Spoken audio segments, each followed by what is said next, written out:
Hello everyone. Welcome to our project on virtual pet simulation using Python Tkinter. This project is not just about coding but also about creativity, design and user interaction. In this project, we will build a virtual pet such as a cat that can display different emotions and respond to user actions. You are free to choose any animal you like, such as a dog or panda, and design it according to your creativity. To develop this project, we will use Python along with Tkinter, which is an inbuilt GUI library that works on all major platforms like Windows, Linux and Mac. We will also use the Canvas module in Tkinter, which allows us to draw shapes like ovals and rectangles to design our pet.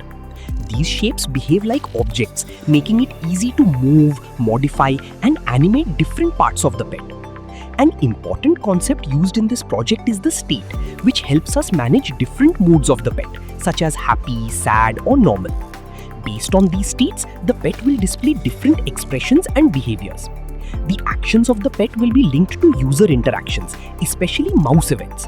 For example, when the cursor is inside the window, the pet may appear happy. When the cursor leaves the window, it may return to a normal state. Additional interactions like double-clicking the pet can trigger playful or cheeky expressions. Along with these interactions, the pet will also have some default behaviors like blinking its eyes, making the simulation feel more realistic and engaging.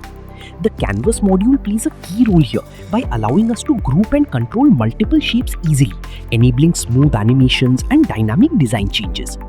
Overall, this is a fun and interactive project that combines programming with creativity.